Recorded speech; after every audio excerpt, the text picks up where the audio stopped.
হাসপাতালের ডাক্তার সেদিন বলেছিলেন একদম নড়াচড়া নয়, 5 সপ্তাহ পর প্লাস্টার খোলা হবে। সেদিন আরও ভালোভাবে শিবা বুঝেছিল দেবদাস পাঠক রোডের দুধারের মানুষের সঙ্গে একটা নারীর বাঁধন রয়েছে তার। সে যেন আবার নতুন করে জন্মাচ্ছে। এইবার সে যেন কেঁদে উঠবে। শিবা মনে মনে আওড়ালো, আমি ফিরব, ফিরে আসবই, আমি আবার রিঙে উঠব।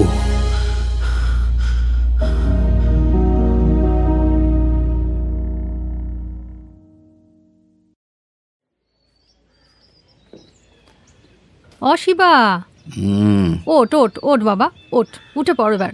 নিতু কখন উঠে বেরিয়ে গেছে, দেরি করিসনি আর। ওট, উঠে পড়।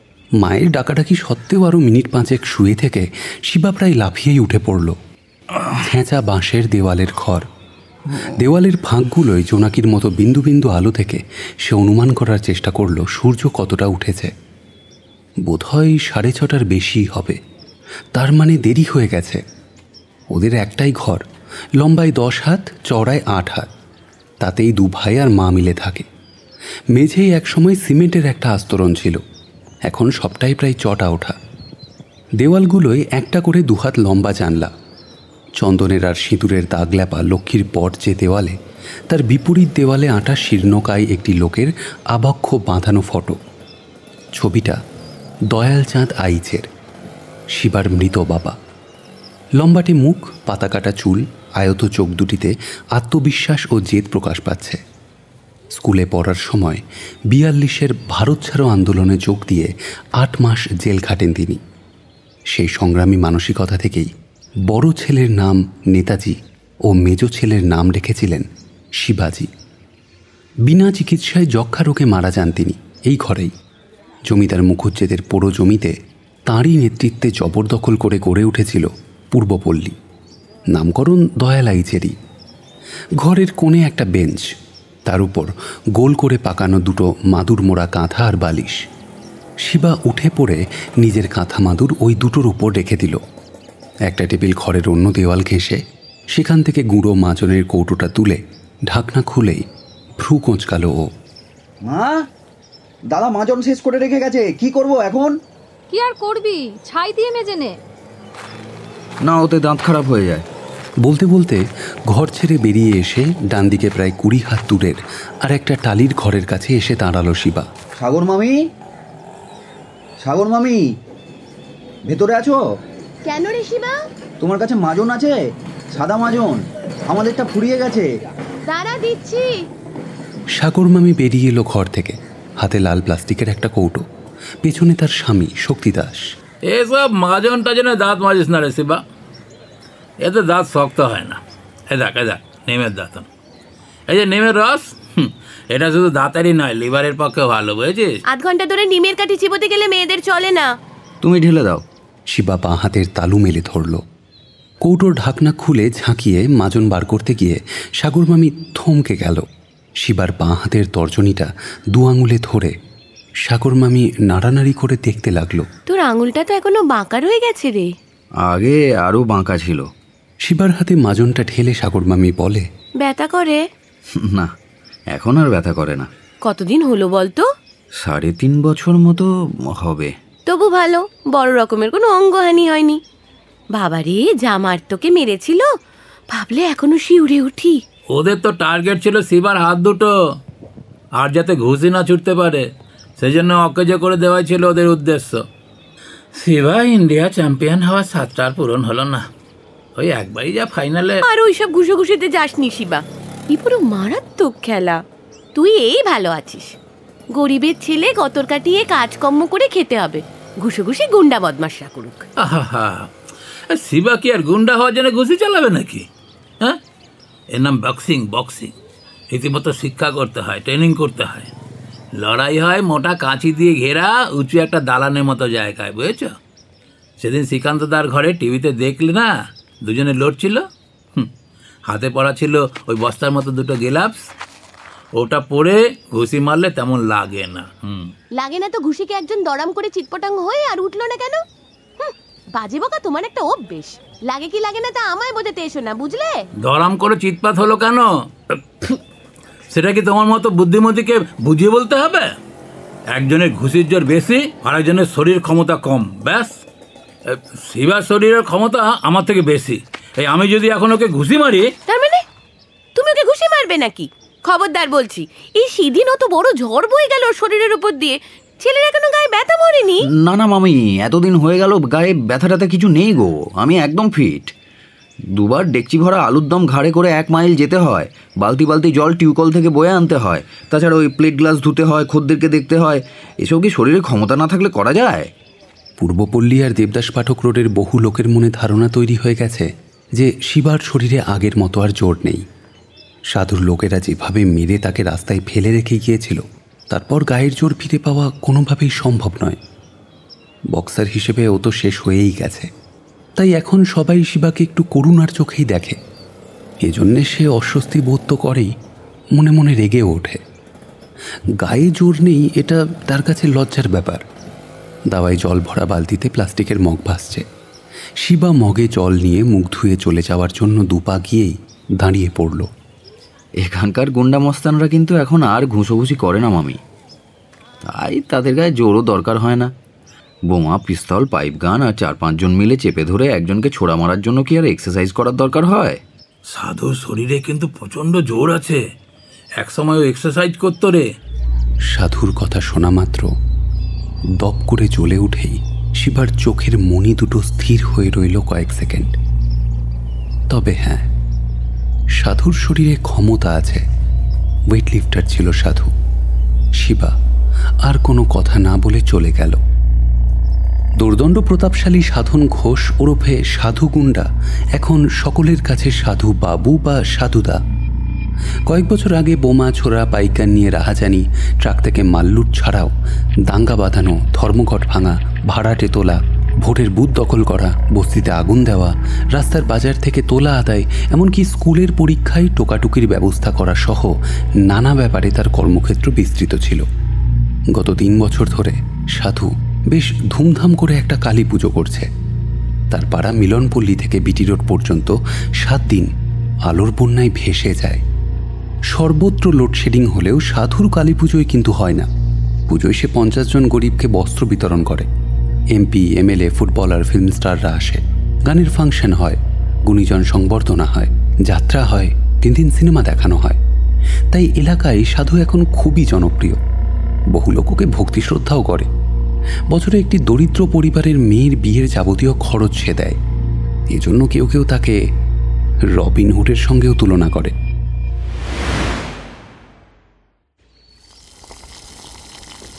10 কিলোগ্রাম আলু, তারই দম। রাত্রে সমান মাপে আধখানা করে আলুগুলো কেটে সিদ্ধ করে রাখেন তারাময়ী। ভোরবেলায় কয়লার উনুন ধরিয়ে তিনি আলুর দম তৈরি করতে বসেন। নিতুর নির্দেশ মতোই ঝোলটা বেশি, ঝালটাও বেশি, এমন একটা দম তাকে তৈরি করতে হয় যাতে রসুনের গন্ধটা যেন নাকে লাগে। জুট মিলের মজুররা এমন জলখাবারই পছন্দ করে যেটা দামে সস্তা, খেতেও বেশ। 1/4 পাউন্ড পাউরুটি আর আলুর দম 2 টুকরো, 1.5 টাকা। ওরা ঝোলটাই বেশি করে যায়। একটার সময় টিফিনের ভোঁ বাজলে নিতু আর শিবার দম ফেলার সময় হয় না। 10 কিলো আলুর দম আর 20 থেকে 25 পাউন্ড পাউরুটি আধ ঘন্টায় উড়ে যায়। তার সঙ্গে চা আর অমলেট। বিটি রোড থেকে প্রায় 1 মাইল পশ্চিমে গঙ্গার ধারে পার্কিন্স জুট মিলের কাছে ফিডার রোডের মোড়ে 7-7টি চায়ের ও খাবারের দোকানের একটি হলো নিতুর। 3 বছর আগে সে শুধু আলুর দমের ডেকচি, থলি ভরা পাউরুটি, জলের বালতি ও কয়েকটি চাদর প্লেট নিয়ে খোলা আকাশের নিচে তার ব্যবসা শুরু করেছিল। এখন বাঁশের খুঁটিতে লম্বায় চওড়ায় 4 হাত করে পলিথিন চাদরের চালা, ইট আর মাটি দিয়ে তৈরি কোমর সমান উঁচু কয়লার উনুন, যাতে চা, অমলেট আর পাউরুটি শেখা হয়। বালতি এখন 3টে, কাঁচের গ্লাস ও প্লেট 2 ডজন করে। নিতুর প্রথম কাজ সকালে এসে উনুন ধরানো। বেকারি থেকে পাউরুটি দিয়ে গেলে সেগুলো 4 টুকরো করা আর চায়ের জল গরম করা। তার আগে অবশ্য গ্লাস, প্লেট, অ্যালুমিনিয়ামের মগ, সসপ্যান, চা তৈরির সরঞ্জাম, ঘুঁটে কয়লা যেগুলো বাড়ি ফেরার আগে অধীরের সাইকেল গ্যারাজের এক কোণে রেখে দেয়, সেগুলো নিয়ে আসা। রাখার জন্যে মাসে 40 টাকা ভাড়া দিতে হয়। এই অধীর নন্দী নিতুকে এখানে খাবার বিক্রি করার জন্য বসার বন্দোবস্ত করে দিয়েছে। জুট মিলের ইউনিয়ন, থানার মেজবাবু আর মিউনিসিপ্যালিটির স্থানীয় কমিশনারের সঙ্গে ব্যবস্থা করে। তবে সেজন্য শর্তও দিয়েছিল, যখন গ্যারেজে থাকবো না তখন নজর রাখবি চুরি টুরি যেন না যায়, আর ঝামেলা টামেলা হলে দৌড়ে আসবি। তুই না শিবা যেন এসে দাঁড়ায়। শর্তের কথা শুনে শিবা রেগে মেগে নিতুকে বলেছিল, আমাকে ভেবেছে কি আমি গুন্ডা গিয়ে মারামারি করব? এটা একটা মাথা গরম করবার মতো কথা নাকি? ওখানে পা রাখার মতো একটা সুযোগ প্রথমে দরকার। অদিতদা যা বলে শুনে যা, আর ঘাড় নাড়। ঝামেলা যদি হয় তাহলে মিটমাট করে দিবি। মারপিট যে করতেই হবে এমন কোনো কথা আছে কি? মনে রাখিস, আমাদেরকেও ওখানে ব্যবসা চালাতে হবে, মারপিট একদম নয়। ঠিক আছে। আমার সম্পর্কে কি যে লোকের ধারণা দাদা। ওই যে সাধুকে ঘুষি মেরেছিলি, লোকে সেই কথাই মনে রেখে দিয়েছে। তারপর সাধুরা যে আমায় মেরে 6 মাস বিছানায় শুইয়ে রাখলো, সেটা তো লোকে মনে রাখলো না। লোকে বীরত্বকেই মনে রাখতে চায়, কাপুরুষত্বকে নয়। মুখোমুখি লড়াইটা হলো বীরের ধর্ম, কাজ। তুই সেটাই করেছিলি। প্রতিদিন সকালে শিবার প্রথম কাজ তারাময়ীর রাঁধা আলুর দমের অর্ধেকটারও বেশি একটা বিশাল ডেকচিতে ঘাড়ে নিয়ে 1 মাইল হেঁটে 7টার মধ্যে দোকানে হাজির করা। যাওয়ার পথে ডিম ব্যবসায়ী সতুবারুজ্যের দোকান থেকে থলিটা 1 হাতে তুলে নেয় সে, যাতে থাকে 50টা ডিম। তারপর আবার খালি ডেকচি নিয়ে দুপুরে ফিরে এসে বাকি আলুর দমটা নিয়ে যায় সন্ধ্যের খদ্দেরদের জন্যে। নিতুর দোকানের আলুর দমের চাহিদা আছে, কেননা তারাময়ীর রান্নার হাতটি অসাধারণ। কিন্তু উনুন থেকে রান্না নামাবার পর প্রতিদিনই তিনি বুকে অতি ক্ষীণ একটা কাঁপুনি বোধ করেন, এই ভেবে ঠিক মতো হয়েছে তো। আজও প্রতিদিনের মতো তিনি ডাকলেন, শিবা, শিবা। শিবা স্নান করে এসে ঘরে চুল আঁচড়াচ্ছিল। যাচ্ছি। হাতটা বাড়া, খেয়ে বল ঠিক হয়েছে কিনা। নুন ঝাল সব ঠিক আছে? ঠিক আছে। আলুর দমের ডেকচিটা মাথায় নিয়ে হাঁটতে হাঁটতে শিবা মুখুজ্জে বাড়ির বাগানের পাঁচিলের পাশ দিয়ে যাচ্ছিল। পাঁচিল শেষ হওয়ার পর বাঁ দিকে দেবদাস পাঠক রোড, যেটা মিশে গিয়েছে বিটি রোডে। পাঁচিলে একটা জায়গা ভাঙা।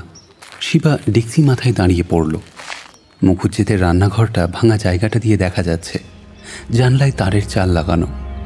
আগে তো জাল ছিল না। শিবার স্মৃতি আছড়ে পড়ল রান্নাঘরের ওই জানলাটার কাছে। উনুনের ঠিক পেছনেই জানলাটা।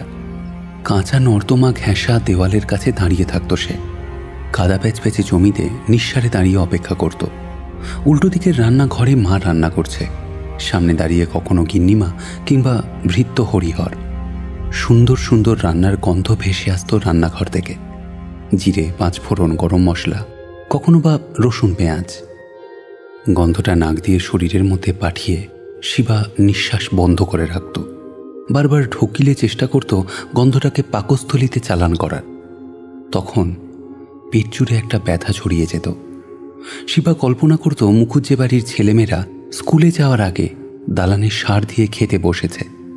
গরম গরম ভাত, ডাল, তরকারি, মাছের ঝোল সবই তার মায়ের হাতে রাঁধা। ওই শাড়ির মধ্যে রয়েছে সেজুবাবুর ছেলে রঞ্জু, তারই বয়সী। শিবা কল্পনা করত রঞ্জুর খাওয়া।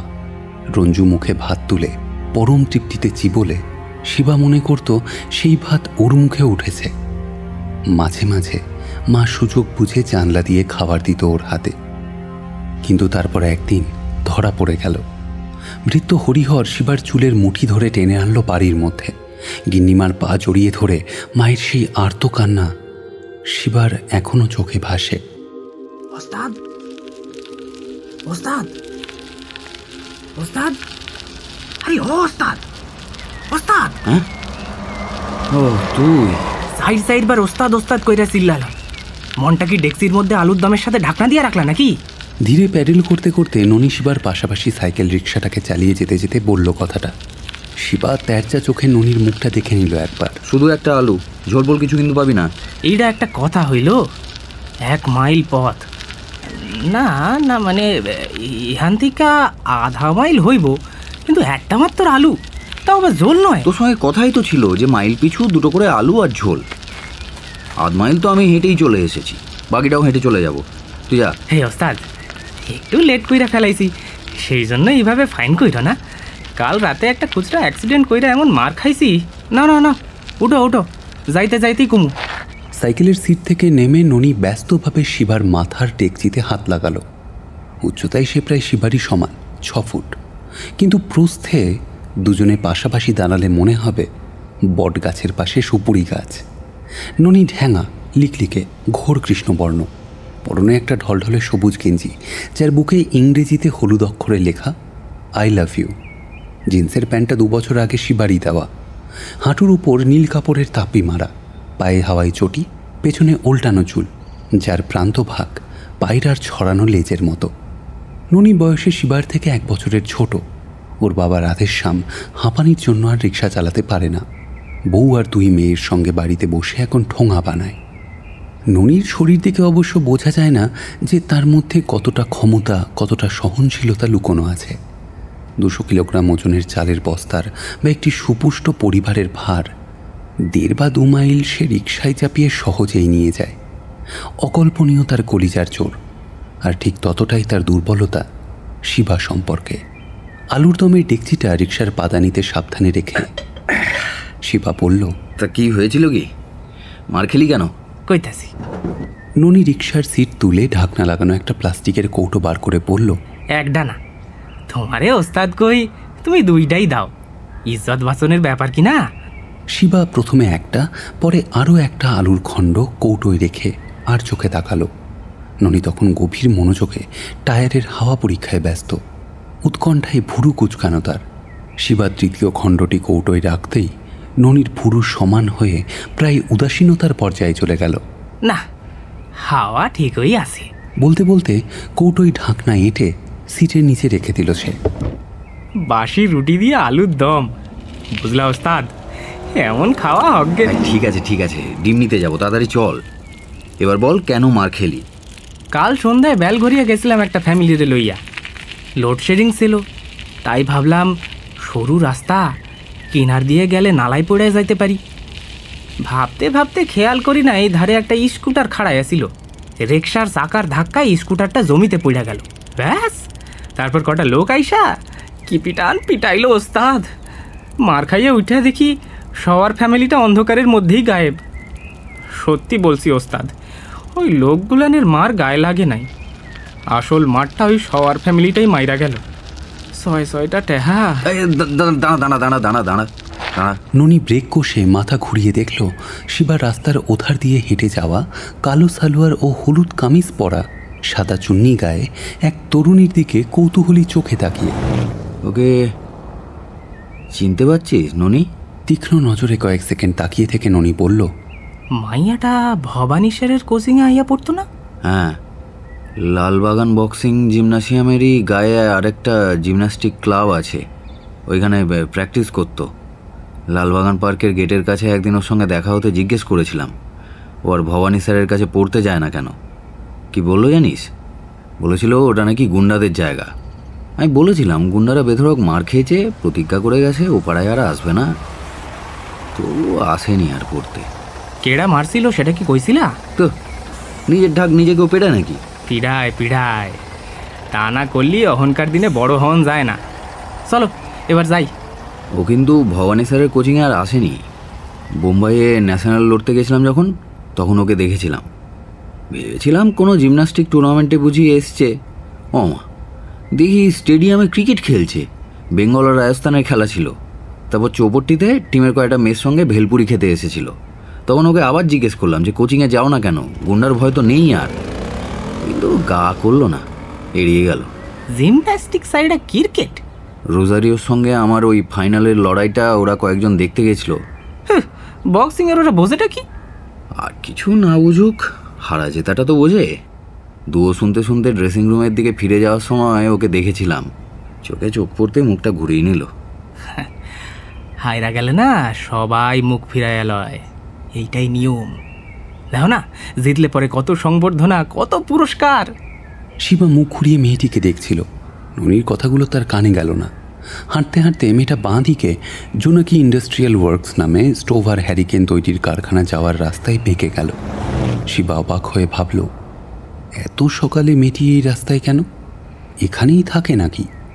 কই এতদিনে একবারও তো চোখে পড়েনি। বুঝলি, তুই আবার শুরু কর শিবা, আবার রিঙে নাম। মায়ের খিরা বক্সিংয়ের খিরা, তুই চ্যাম্পিয়ন হইবি। আমার মন কইতাছে, কথাটা শোন, এসব আলুর দমটম বেচা বন্ধ কইরা তুই প্র্যাকটিসে নামে পড়। যখন তুই প্র্যাকটিস করবি, তোর হইয়া নিতুদার লগে আমি কাম করুম। রোজারিওর লগে জেঠা লড়াইটা হারছস, কি দুঃখই যে পাইছিলাম। ঠিক আছে, চল, দেরি হয়ে যাচ্ছে। ও মামা, দুটো আলুর দম পাউরুটি দাও। খাবারের অর্ডারটা দিয়ে লোক দুটো দুপা সরে দাঁড়িয়ে নিজেদের মধ্যে কথা বলতে শুরু করলো। নিতু দুটো ডিশ ওদের হাতে ধরিয়ে দিয়ে নিজের কাজে মন দিল। শিবা বালতি থেকে জল নিয়ে এঁটো ডিশ ধুচ্ছিল। একবার মাত্র লোক দুটোর মুখের দিকে তাকালো। নতুন খদ্দের, আগে কখনো এদের সে দেখেনি। সদর দরজা আটকে দিলে বেরোবার কোনো রাস্তা নেই, তার আগে টেলিফোন লাইনটা কেটে দেওয়া। আরে ঘেরা কদিন চলবে? যতদিনে রিজাইন করবে।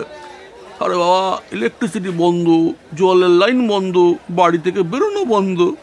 বউ আর বাচ্চা নিয়ে কদিন ধরে ঘরে বসে থাকবে? বাচ্চাটাকে খাওয়াতে হবে না? উদ্ধার করতে পুলিশ এলে? আরে আসবে না, ওসবের ব্যবস্থা করা আছে।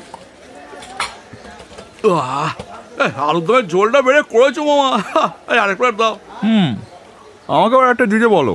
শিবা কথাগুলো শুনল বটে, কিন্তু মাথা মুন্ডু কিছু বুঝল না। তবে আলুর দমের প্রশংসা শুনলে তার ভালোই লাগে। লোক দুটো কুলি মজুর ধরনের নয়, কথার উচ্চারণ থেকেই শিবা সেটা বুঝতে পারল। জুট মিলে রাতের শিফটে কাজ করতে যাওয়ার আগে চা খাচ্ছিল কয়েকজন। একজন নিতুকে বলল, জোনাকিতে লক আউট হচ্ছে, শুনেছ নাকি? না। নিতু তার দোকান ছাড়া আর কোনো ব্যাপারেই মাথা ঘামায় না, কৌতূহল দেখায় না।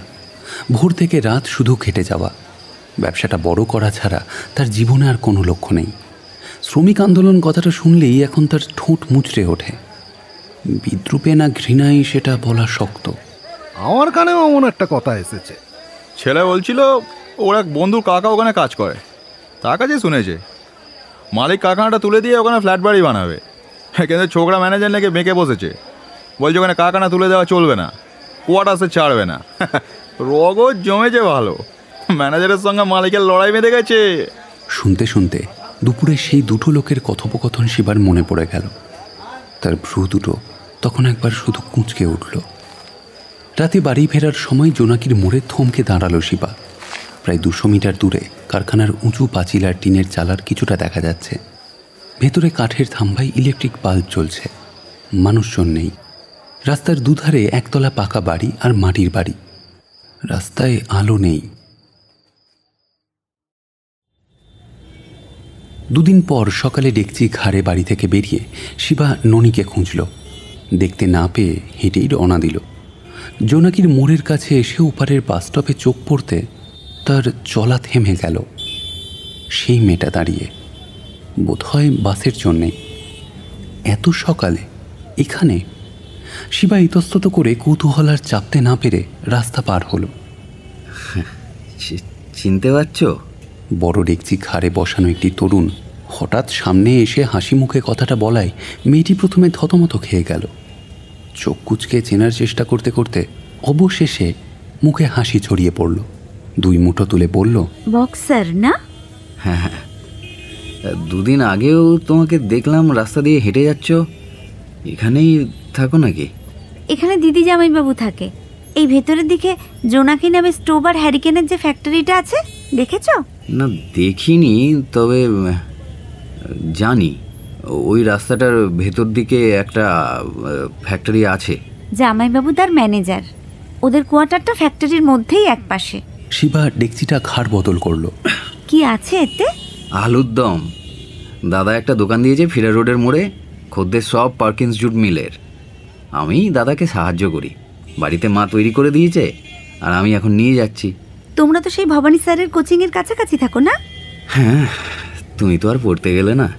না, বাবা মারা গেলেন, একটু অসুবিধায় পড়ে গেলাম আমরা। খরচ টরচ কমাতে হলো। একটা শ্যামবাজারি বাস এসে দাঁড়ালো। তার 2 দরজাতেই যাত্রী ঝুলছে। সকালের দিকে এই লাইনের বাসগুলোতে খুব ভিড় হয়। ওই 8টার সময় যাদের হাজিরা থাকে তারা এই সময় যায় তো, ওই জন্য। না না, অসম্ভব, আমার দ্বারা হবে না। কলেজে যেতে আজও দেরি হবে। এখান থেকে কলেজে যাবে? কলেজ কোথায় তোমার? এখান থেকে প্রথমে বাড়ি যাব পাইকপাড়ার মোড়ে, চান খাওয়া সেরে সেখান থেকে মনীন্দ্রচন্দ্র কলেজ। ও, দিদির বাড়িতে তাহলে বেড়াতে এসছো? দিদি সবে জন্ডিস থেকে উঠেছে, আবার 2 বছরের ছেলেটার হয়েছে জ্বর। জামাইবাবু তো ফ্যাক্টরির নানা গোলমাল নিয়ে সারাদিন ওখানে। দেখাশোনা সাহায্য করার জন্য নিজেদের একজন কারোর তো থাকা দরকার, তাই আমিও আসি, মাও আসে। আর একটা বাস এলো, এটাতে আরও ভিড়। মেয়েটা এবার ওঠার চেষ্টা করতে দরজার দিকে এগোলো। সেই সময় শিবার নজরে এলো খালি রিক্সা নিয়ে ননি ফিডার রোডের দিকেই চলেছে, বোধহয় তারই সন্ধানে। মেয়েটিকে হাত ধরে টেনে শিবা দাঁড় করালো। আরে উঠো না, উঠো না, আমি তোমার যাওয়ার ব্যবস্থা করে দিচ্ছি। ননি, ননি, এদিকে আয়। ননি রাস্তা পার হয়ে আসা মাত্র শিবা বলল, একে এখনই ডানলপে নিয়ে গিয়ে বাসে তুলে দে তো। তুমি এ রিক্সায় চলে যাও, ডানলপ ব্রিজ থেকে বাস ছাড়ে বসে যেতে পারবে। ফুল স্পিডে যাবি ননি। হ্যাঁ। শিবা হতভম্ব হয়ে দেখল ননি হাতটা বুকের কাছে রেখে 5টা আঙুল নাড়াচ্ছে। বেশি নয়, 5টা। না না, রিক্সা আমার দরকার নেই। 5 টাকা দিয়ে এটুকু পথ যাওয়ার কোনো মানেই হয় না। তুমি দাঁড়াও তো, এটা টাকার কোনো ব্যাপারই নয়। 5 কি রে? হ্যাঁ 5 কি? 4টে দেবো। এটা 4টার কাম নয়, 5টাই লাগবো। এইটুকু তো পথ, তার জন্য 5টা আলুর দম? দূরত্বটা তো বড় কথা নয়, সে তো 2বার প্যাডেল মারলেই ডানলপ পৌঁছায় যাবো। কামের গুরুত্বটাই হইল আসল কথা।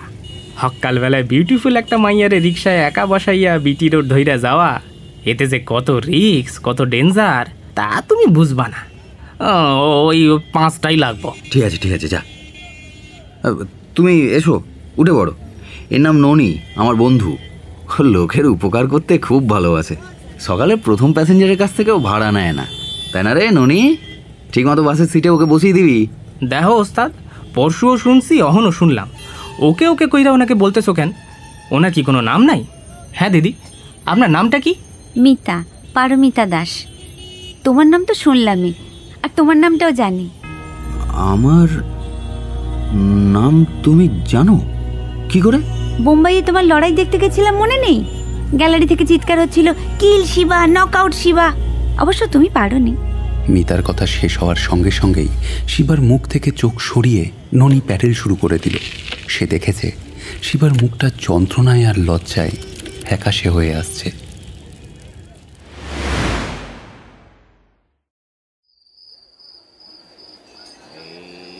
তখন সন্ধে নেমেছে। ফিডার রোডের মোড় জমজমাট। শিবার নিতুর দম ফেলার সময় নেই। তারই মধ্যে শিবা দেখতে পেল মিতাকে বিভ্রান্তের মতো ভিড়ের মাঝে দাঁড়িয়ে এধার ওধার তাকাচ্ছে। দু চোখে উদ্বেগ। শিবা হাত তুলল, যদি দেখতে পাই।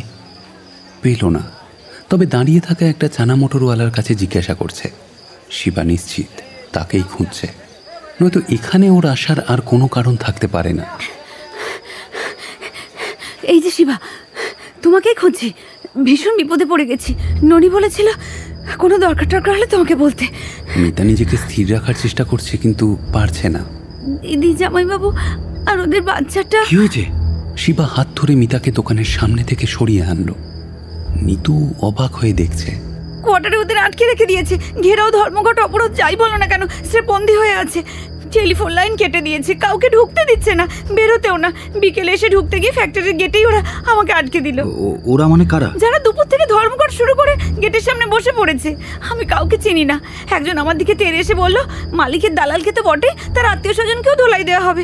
ওখানেই শুনলাম যতক্ষণে জামাইবাবু রেজিগনেশন লেটার সই করছে, ততক্ষণ কোয়ার্টারের মধ্যে ফ্যামিলি সমেত তাকে আটকে রাখা হবে। বাইরের সঙ্গে সব যোগাযোগ বন্ধ করে দেওয়া হবে। টেলিফোন, ইলেকট্রিক, জল সব কিছুর কানেকশন কাট অফ করে দেবে। রেশন, ওষুধ, দুধ এসব কিচ্ছু পাবে না। খাবার জলটুকুও না। ওরা তাহলে বাঁচবে কি করে শিবা? ওরা তো মরে যাবে।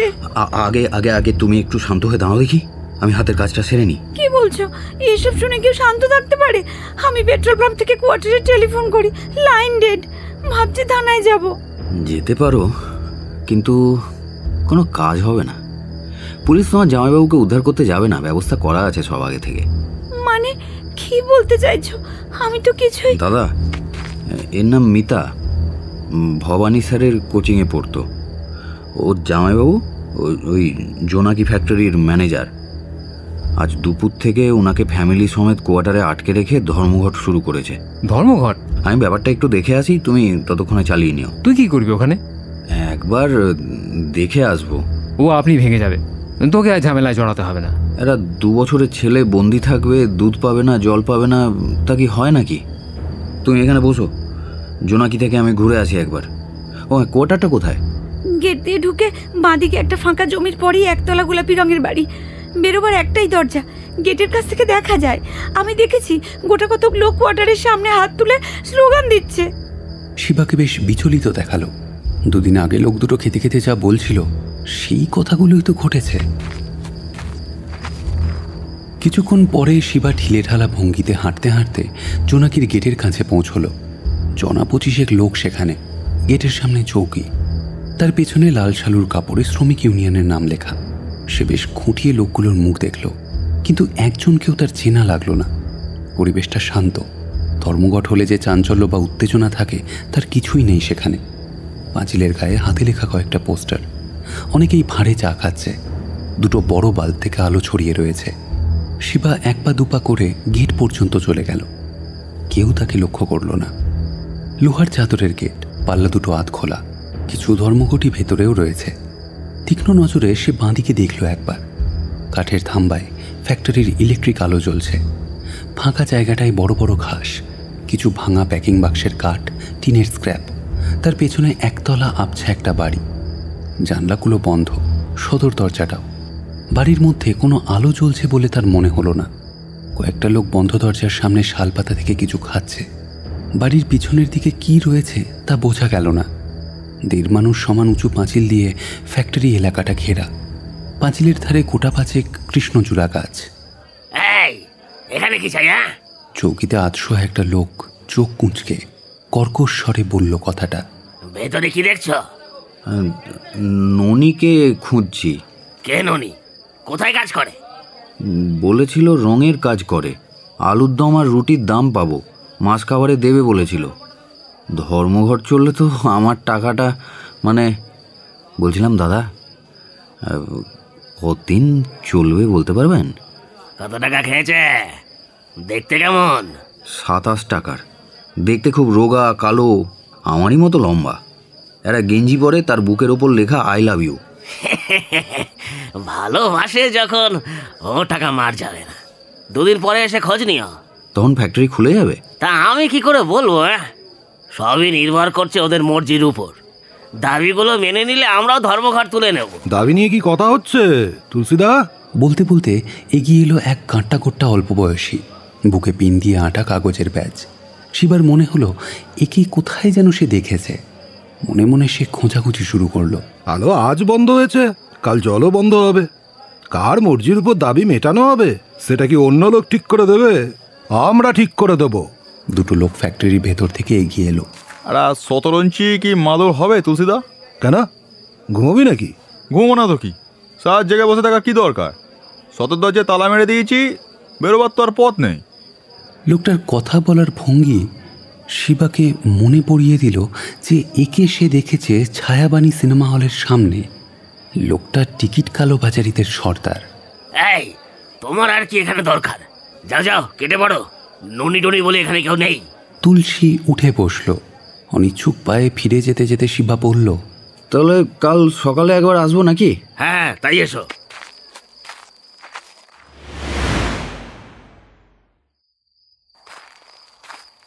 বুঝলা শুনলা কি ব্যাপারটা কেমন ঠেকলো? বলছি চ। মিতা বাড়ি চলে গেছে? বাসে তুইলা কইয়া দিছি, দুজনায় মিললা রাত্রে ভাবনা চিন্তা কইরা একটা উপায় বাইর করবই।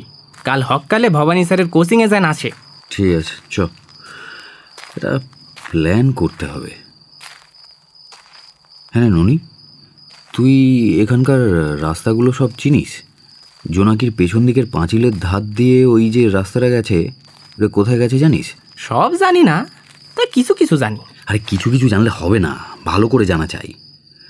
এখনই তুই একটা চক্কর দিয়ে ঘুরে আয় তো। পেছন দিয়ে বিটি রোডে বেরোবার কোনো পথ আছে কিনা একবার দেখে আয়। আমি ওদের সামনে দিয়ে এখন আর যাব না। তোমার মতলবটা কি কও তো ওস্তাদ? বলছি ভেতর থেকে কৃষ্ণচূড়া গাছের কোনো ডাল পাঁচিলের বাইরে বেরিয়ে আছে কিনা ওইটাই দেখছি। গেটের সামনে 2 বাল্ব ছাড়া বাইরেটা তো সব অন্ধকার। তো ভালো করে দেখবি রাস্তায় আলো টালো আছে কিনা। যা চট করে ঘুরে আয়। আমি এখানে দাঁড়িয়ে আছি, তারপর গ্যারেজে যাব।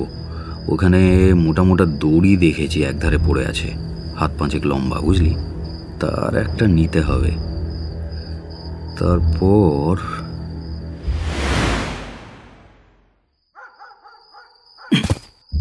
পাঁচিল থেকে একটা বেড়ালের মতো লাফিয়ে শিবা ঘাসের ওপর নামল। ফ্যাক্টরি ঘিরে নিস্তব্ধতা বিরাজ করছে। কোয়ার্টারের পেছনে অন্ধকার, সামনে আলো। এতে তার সুবিধেই হবে। কুড়ি মেরে সে অন্ধকারের মধ্যে দিয়ে দ্রুত এগোলো পেছনের জানলা লক্ষ্য করে। জানলার নিচে উবু হয়ে বসে শিবা বোঝার চেষ্টা করল ঘরে কেউ জেগে আছে কিনা। কোনো সারা শব্দ নেই। খোলা জানলার কাঁচে সে 3টে টোকা দিল, সাড়া নেই। এবার একটু জোরেই টোকা দিয়ে সে ফিসফিসিয়ে ডাকল, উৎপল বাবু, উৎপল বাবু। কে কে? ভয় পাবেন না, জানালায় আসুন। কে আপনি? আমার নাম শিবা, পারমিতার বন্ধু। আপনাদের 3জনকে কোয়ার্টার থেকে বের করে নিয়ে যেতে এসেছি। কোনো উত্তর এলো না। ভদ্রলোক বোধহয় বিশ্বাস করতে পারছেন না। শেষ রাতে জানলার বাইরে দাঁড়িয়ে কোনো অপরিচিত লোক যদি বলে বার করে নিয়ে যেতে এসেছি, তাহলে চট করে তাকে বিশ্বাস করা শক্ত, উচিত নয়। আমাকে বিশ্বাস করতে পারেন। ওরা আপনার টেলিফোন আর ইলেকট্রিক লাইন কেটে দিয়েছে। কাল থেকে জলও পাবেন না। দরজাতেও তালা মেরে দিয়েছে। আপনাকে ওরা রিজাইন করতে বাধ্য করবেই। আপনার ছেলে টুটু যার হাম হয়েছে, আগে তাকে বাঁচাবার কথা ভাবুন। মিতা ভবানী স্যারের কোচিংয়ে পড়তো, আমি তার কাছাকাছিই থাকি। একদিন এক গুন্ডা স্যারকে মারার জন্য কোচিংয়ে ঢুকেছিল। তারপর থেকেও আর পড়তে যায়নি। হ্যাঁ হ্যাঁ, ঠিক কথা। শিবা নামে একটা ছেলে গুন্ডাটাকে নাকি... দিদি, আমি সেই শিবা। আপনারা নিশ্চিন্তে আমার সঙ্গে আসতে পারেন। তুমি সেই বক্সার? হ্যাঁ, মানে আর কি, আগে ছিলাম। কিন্তু আপনারা আর দেরি করবেন না দাদা, বেরিয়ে আসুন। কিন্তু কিভাবে যাব? বাড়ির সামনে লোক, গেটেও লোক। পেছনের পাঁচিলটা টপকে বেরিয়ে যাব। আপনারা ছাদ থেকে নামবেন। নিচু ছাদ, পা রাখারও জায়গা আছে। দিদি আর টুটুকে আমি নামিয়ে নেব। দরকারি জিনিস যা নেওয়ার সঙ্গে নিয়ে নিন, আর একটা কাপড় নিন ছাদ থেকে ধরে নামার জন্য। তাড়াতাড়ি করুন। পাঁচিলের বাইরে আমার বন্ধু ননি সাইকেল রিক্সা নিয়ে দাঁড়িয়ে আছে, দেরি করবেন না। ও দাঁড়ান দাদা, একবার ওই সামনের জানলাটা দিয়ে দেখে নিন তো লোকগুলো কি করছে। উৎপল ছুটে যায় জানলার দিকে। মিনিট 2-1 মধ্যেই ফিরে এসে বলে, 2জন মাত্র চাটাই শুয়ে রয়েছে, ছিল তো 5-6 জন। ঠিক আছে, সব জানলা দরজা আস্তে আস্তে বন্ধ করুন, তারপর ছাদে চলে যান। টুটু কি ঘুমোচ্ছে নাকি? দেখবেন যেন কেঁদে না ওঠে। টুটু কেঁদে ওঠেনি।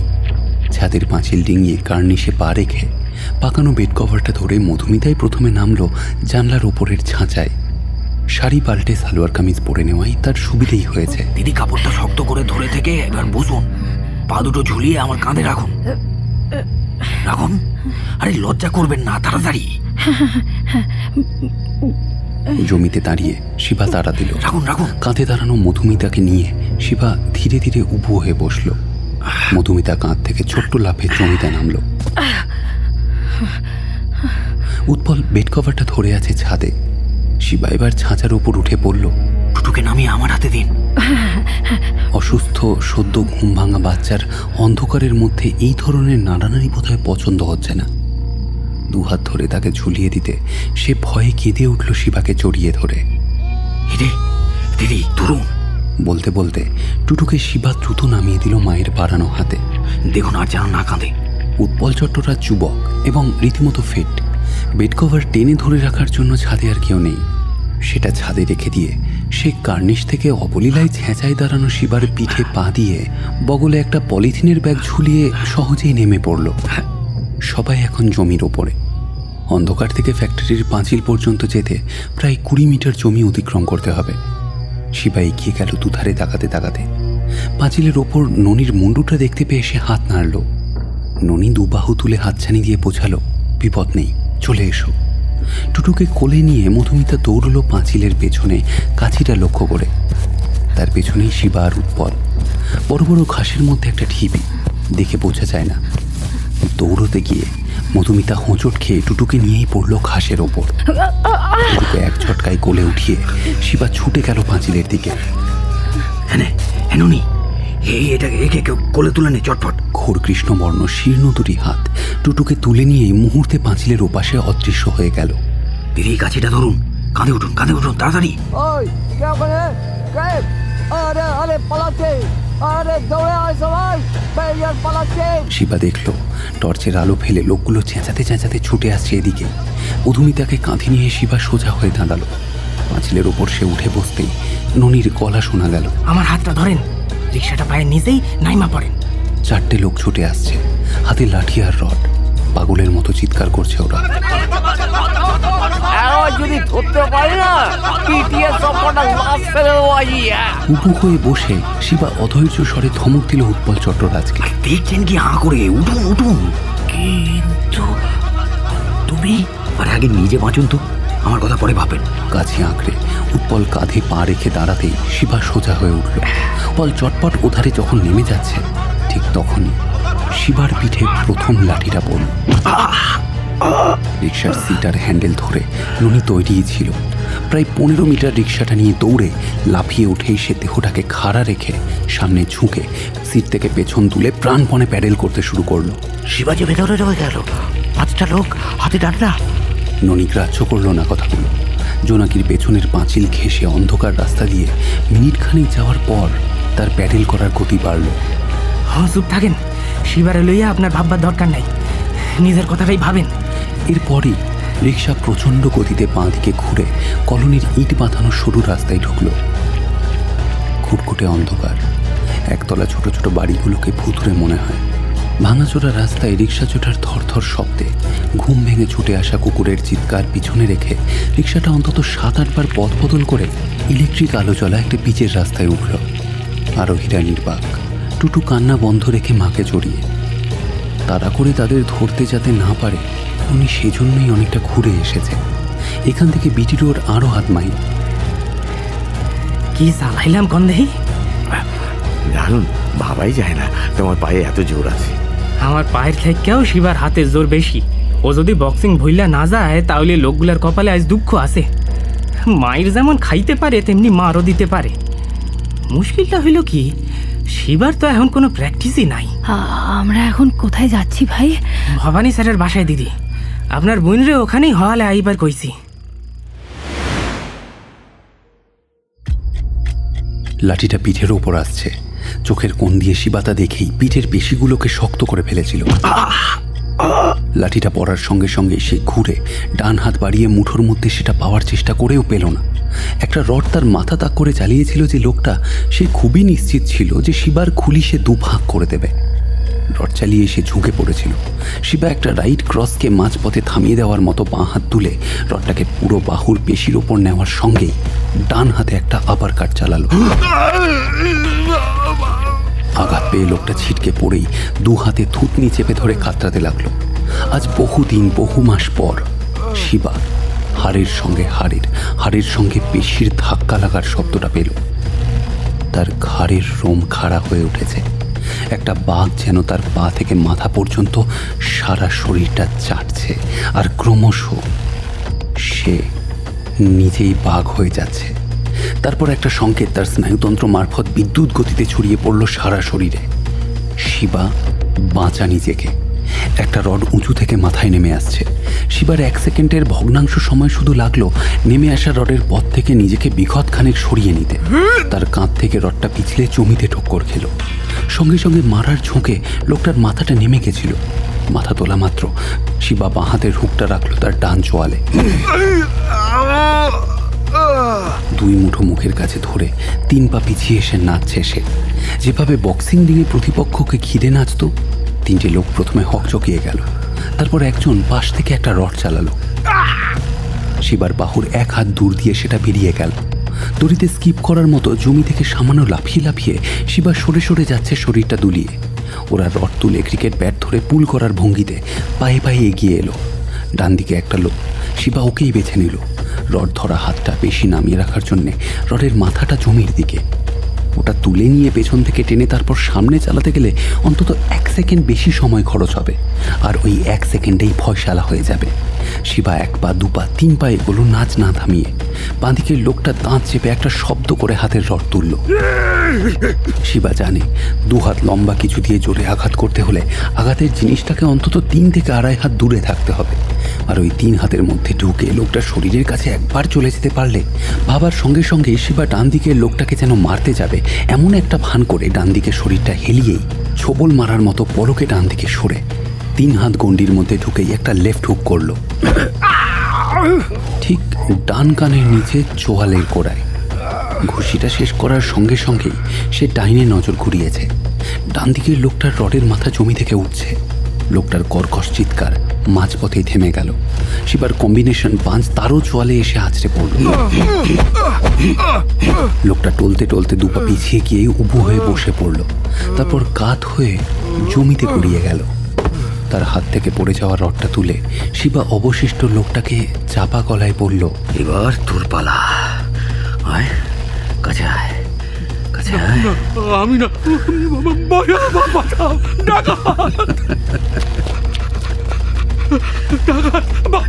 লোকটা চেঁচিয়ে একবার ছুটে পালিয়ে যাওয়ার সাথে সাথেই গেটের দিক থেকে একটা হইচইয়ের শব্দ পেল শিবা।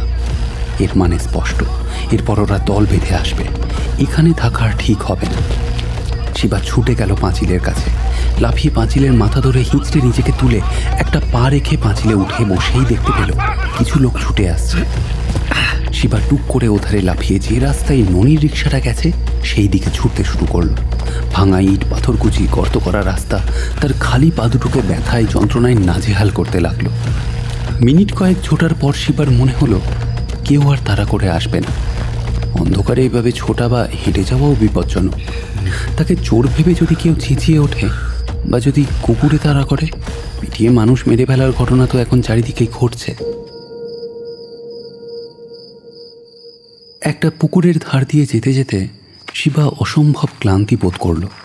পুকুরের জল দেখে তার ইচ্ছে হলো স্নান করে তাজা হয়ে নেওয়ার।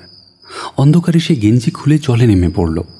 গলা পর্যন্ত শরীর ডুবিয়ে দাঁড়িয়ে রইল কিছুক্ষণ। 4 বছরে সে এই ধরনের পরিশ্রম করেনি। এই ধরন বলতে বক্সিং। প্রায় 1 রাউন্ড সময় সে ব্যয় করেছে 5টা লোকের সঙ্গে।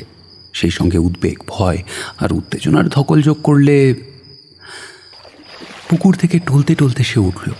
সারা দেহে পানা, দুপায়ে পাঁক, হাঁটু থেকে পায়ের নিচের দিক তার পাথরের মতো ভারী লাগছে। পা টেনে টেনে কিছুটা হেঁটে আর পারল না। শরীরটা দুলছে, মাথার মধ্যে কামড়ে ধরছে যন্ত্রণা। ঠান্ডা জল শরীরটা জুড়িয়ে দেওয়ায় এখন তার শরীরে পিছিয়ে যাচ্ছে আলস্য। রাস্তাটা ফাঁকা ফাঁকা, বাড়িগুলোও বেশ দূরে। একটা ছোট মাঠের মতো, মাঝখানে ঝাঁকড়ার ডালপালা নিয়ে একটা গাছ দাঁড়িয়ে। শিবা এগিয়ে গেল গাছটার দিকে, গুড়িতে হেলান দিয়ে পা ছড়িয়ে বসল। ভোরের হাওয়ায় শীত শীত লাগছে, চোখের পাতা ভারী হয়ে উঠছে। কিন্তু ঘুমিয়ে পড়লে যে চলবে না। শিবা জোরে মাথা ঝাঁকালো। ননি ওদের ঠিকমতো পৌঁছতে পেরেছে কিনা কে জানে। সে আকাশের দিকে মুখ তুলল। একটু পরেই ভোর হবে। একটা দিন থেকে আরেকটা দিন, জীবনের একটা সময় থেকে আরেকটা সময়। হঠাৎ শিবা সোজা হয়ে বসল। আশ্চর্য, সবই তো ঠিকঠাকই রয়েছে।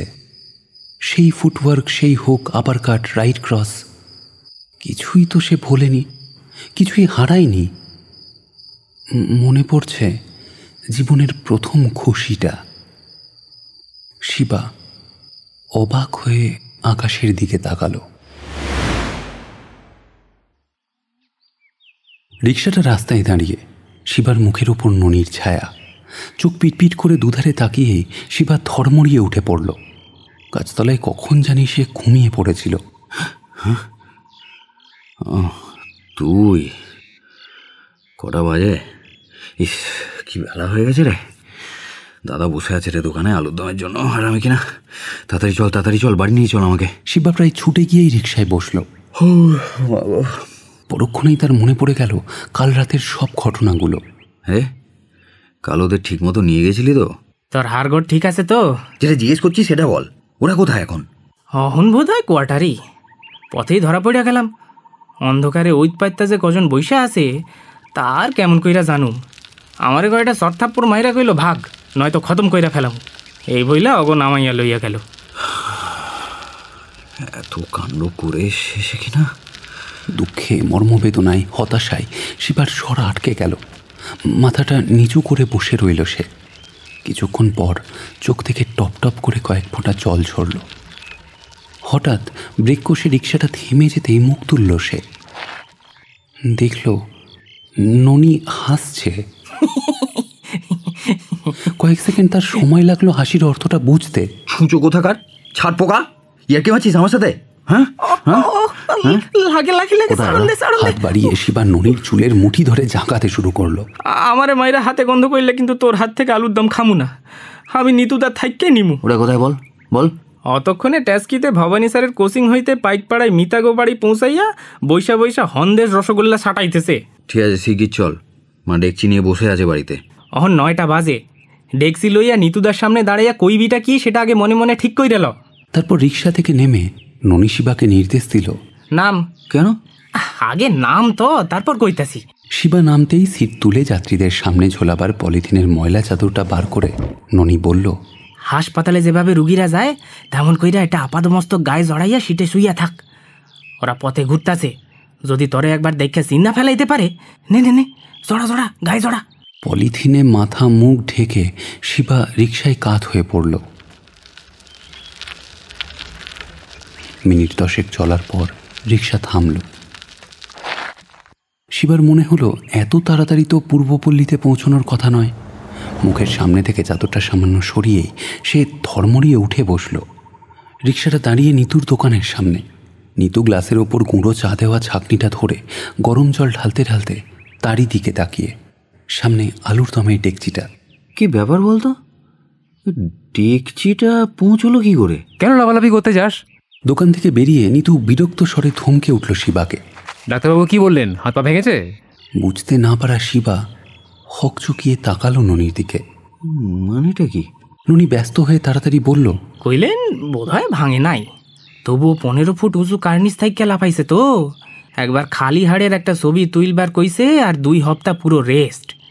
তো আমি কইলাম ডাক্তারবাবু, যদি শিবা পুরো রেস্ট লয় তবে নিতুদা একা একা দোকানটা সামলাইবা কেমন কইরা?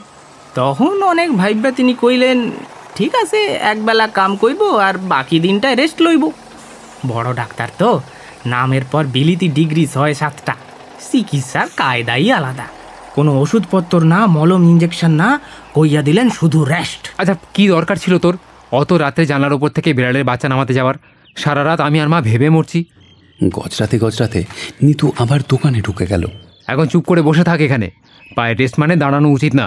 রিক্সায় বৈশা আছে, ওখানেই থাকুক, আমি বরং অহন ওরে বাড়ি লইয়া যাই।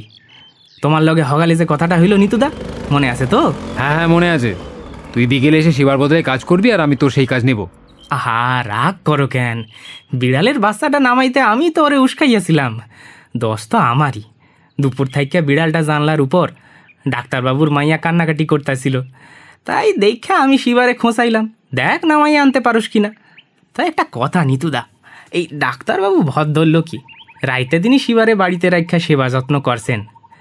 আমার মনের মধ্যে একটা খসখসানি তখন থেকেই করতেছে, ইয়ের জন্য মানে আমি তো দায়ী, শিবা তো সাদা সিধা মানুষ, তার তো ক্ষতি আমি করছি, তাই না?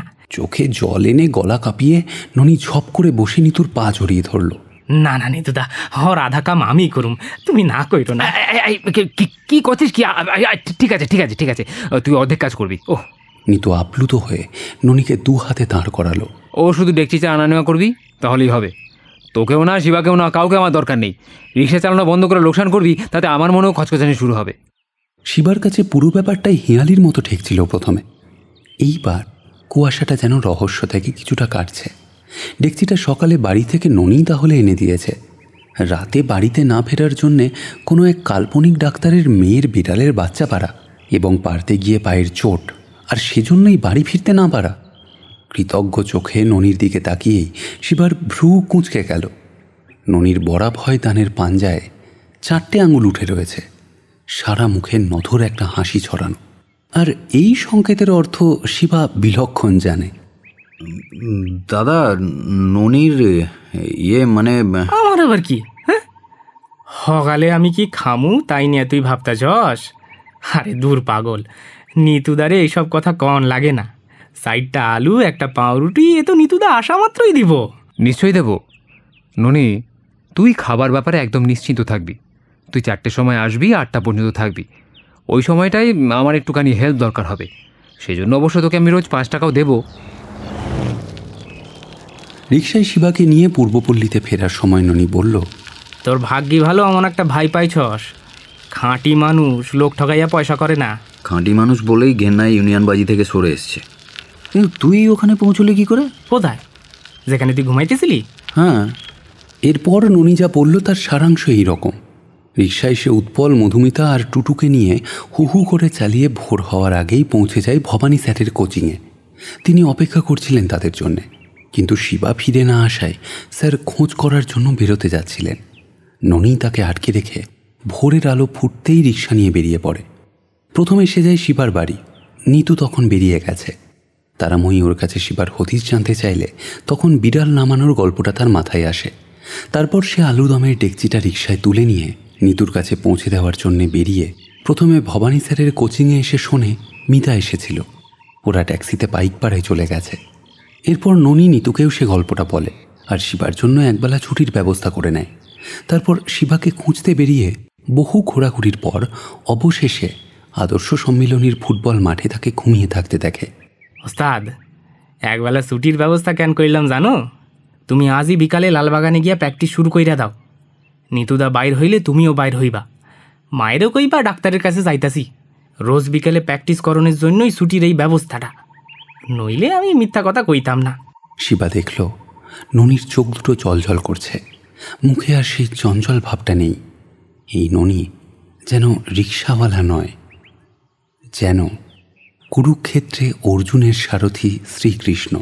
তোরে ফিরে আইতেই হইব শিবা। বক্সিং তো রক্তে। সার পাঁচটারে একসঙ্গে ফেলাইতে পারো, সার বক্সিং রিংয়ে উঠা একটারে ফেলাইতে পারবো না। চেষ্টা করব। চেষ্টা? যারা জিততে চায় তারা কখনো চেষ্টা কয় না, তারা কয় জিতুম। হ্যাঁ, চেষ্টা নয়, জিতুমি। আমি আমি ফিরব ননি, জিতব। ঠিক সেই সময় বিটি রোড দিয়ে দ্রুত ধাবমান একটা স্কুটার ব্রেক কষে মন্থর হলো। হেলমেট পরা চালক পেছনে বসা লোকটিকে বলল, ওটা কেড়ে দেবু? শিবা না? আবার বক্সিং শুরু করেছে নাকি?